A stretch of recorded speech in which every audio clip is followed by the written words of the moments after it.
Hi. Thank you for attending today's reading. Let's begin. Sometimes I say, dick hair, instead of take care, when ending conference calls. End of story. Next story. I almost killed my stepmom. This is pretty hard for me to post. I've never talked to anyone about this. Even my wife doesn't know the full extent of it. But here we go. In 2000 my mother was diagnosed with lung cancer. She was a 2-pack a day smoker for about 25 years. She fought hard and was able to extend the short life expectancy the doctors gave her. I'm not sure how long they gave her. I was 10. They spared me the details. Anyways, she survived for over a year and ended up passing away in Feb. of 2001. I remember as if it was yesterday.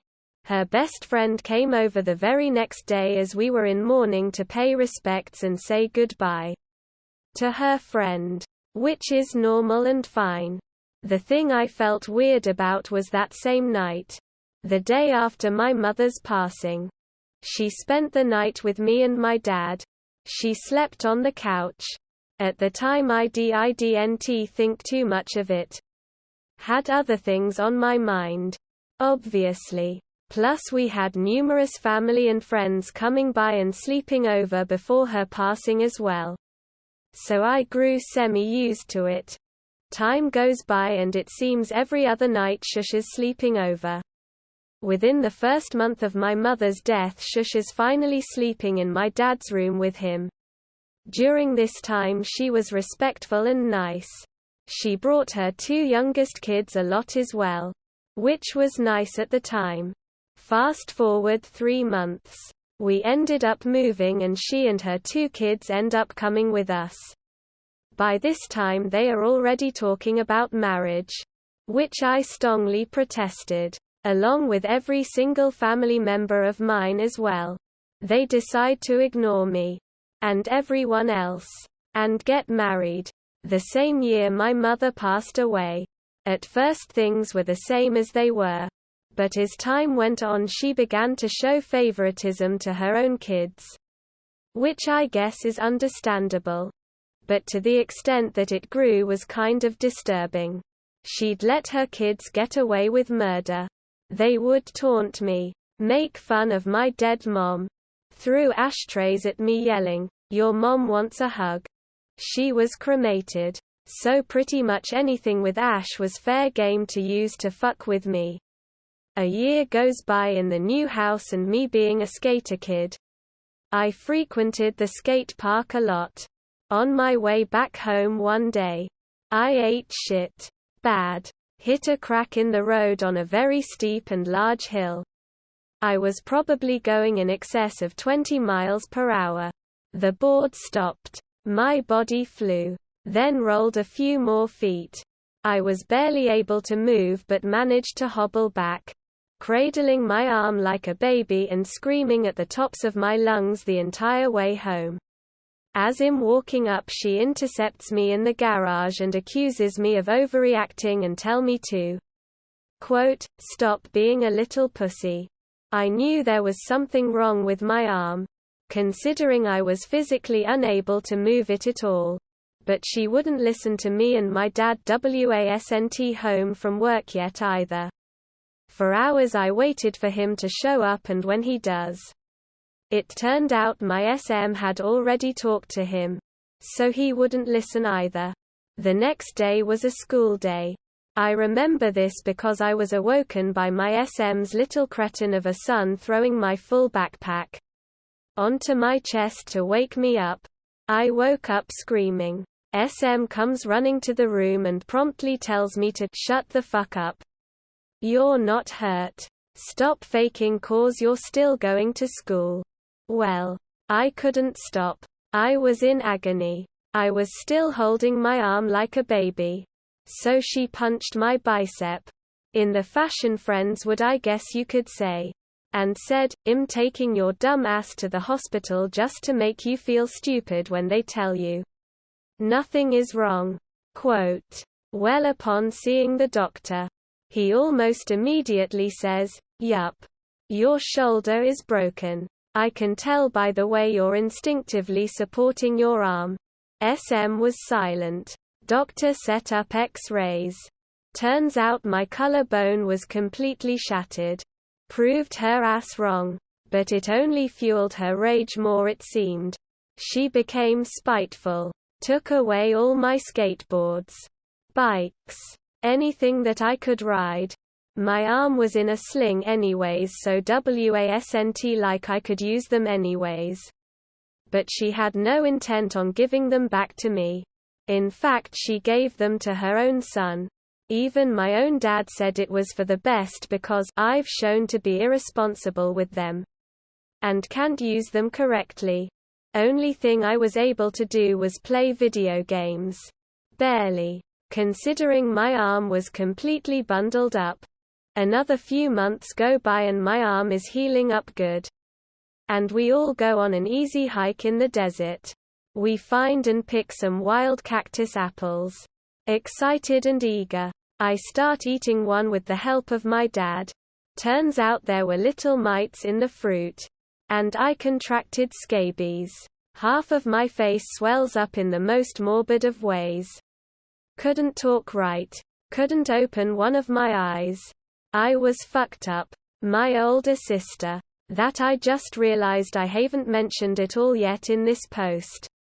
Came to visit me with my 2 nephews. Drove 3 hours just to hang out with me and see how I'm doing. As soon as she sees my gruesome swollen face and she screams in terror. Grabs her kids and leaves. Needless to say, it made me feel like more shit. But I understand. She calls my dad, urging him to take me to the hospital. But SM again refuses, saying it's not that bad and that all I need is a nice warm washcloth. Well, 2 weeks go by. Swelling is reduced, but not completely gone. Sister threatens to call the cops if they don't do something. So step-mom again trees saying, "Shush is gonna feel dumb when it turns out to be nothing." Well, this time doctors say at this point they can't tell what it is. Scabies was the most likely considering the symptoms I'm told. That I should have been there 2 weeks prior when I couldn't open my eye. SM takes this as a win. More time goes by. More shit happens with SM. CPS is called and I'm interviewed. Nothing happens with that. Holidays were ruined by her kids. Yet I was to blame. I ended up basically being the Cinderella of my house at this point. My bed was even moved into the laundry room. 1 year the pipe burst and my room flooded up to 8 inches. Nothing was done about it. Eventually, when I was about 14 years old, I worked up the courage to tell my dad what I thought about her. And how she treats me. Well, I guess by this time, he was so tainted by her that he began talking like her. He said to get over it. Shush is not mean. You're just trying to antagonize for the sake of drama. I told him if that's how he feels, then I'm moving out to live with my sister. Sister agrees and I move out. Life was good for a bit. Till I started missing my dad. I felt like I failed him. So after 2 years living with my sister, I decided to move back in with my dad. Almost on arrival, SM starts her shit all over again. Comments like, "Great. More unneeded doctor visits." Or, "No skateboarding. Don't want your sister calling the CPS again." It was actually my aunt that called. I found out years later. On the day before my 17th birthday. I will never forget the words that came out of her mouth. I was getting breakfast and made a comment on how the house was starting to reek with cigarette smoke. I'll admit at this point I was a bit snarky. But I said it to myself. SMWASNT in the room. But she heard me all right. She storms in and tells me, "If you don't like it, to go back to your sister's house." Or did she kick your whiny ass out and that's why you're back?" I snapped. I told her to fuck off and to kill herself. She walked up to me and looked down at me. Shush is a good foot taller than I am. I'm pretty damn short. And says, "You do it. I fucking dare you." I stare at her in disbelief and she starts laughing. "Fucking pussy. You're weak. Just like your mom." At this point I have a death grip on my fork, with every intention of sticking it in her throat. But I don't. I keep quiet and continue eating my breakfast that was the first of many comments about my mom. Seems she took a page from her own kids that used to say very similar insults. Only thing is, she was supposedly my mom's best friend. I call her out on this and she tells me to fuck off and die. Because of the years of mental abuse, I become depressed. Suicide was on my mind a lot. And she knew it. She egged me on a lot, telling me to say hi to my mom in hell when I get there. She would get drunk and say the most horrible things. Like, "I hope Satan makes your mom put cigarette butts out on your face for eternity." After a while of this, I made a noose, measured the rope, and tied it to a wooden beam on my ceiling. One night, I hung myself. The wooden beam broke. And obviously I survived. I took this as a sign that maybe I'm not the one that needs to die. Eventually, I end up finding my dad's gun after a few days of snooping in his room when no one was home.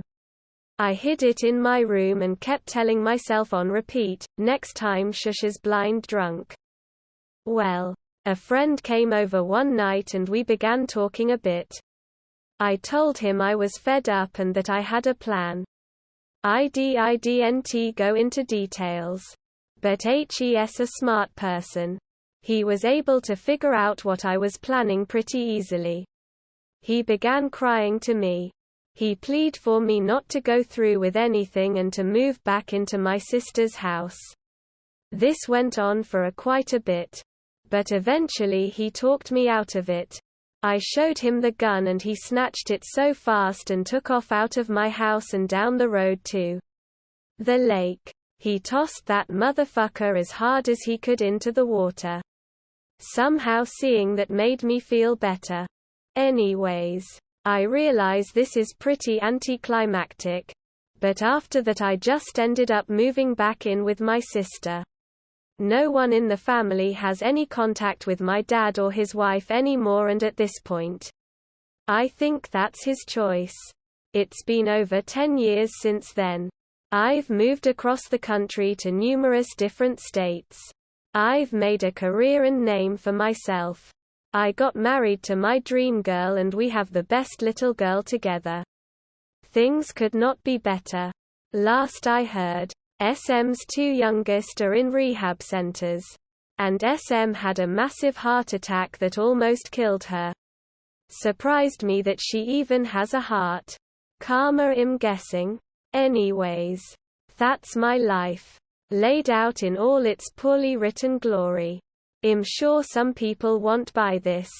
But I honestly didn't put this here for anyone else other than myself. So it's no skin off my back. Take what you want from this whole thing as you will. I'm just glad to get this off my chest one way or another. And grateful that I had an amazing friend that was able to help me out my darkest of places. End of story. That is all for today. If you want to support my automated channel, feel free to drop a like and subscribe. See you tomorrow.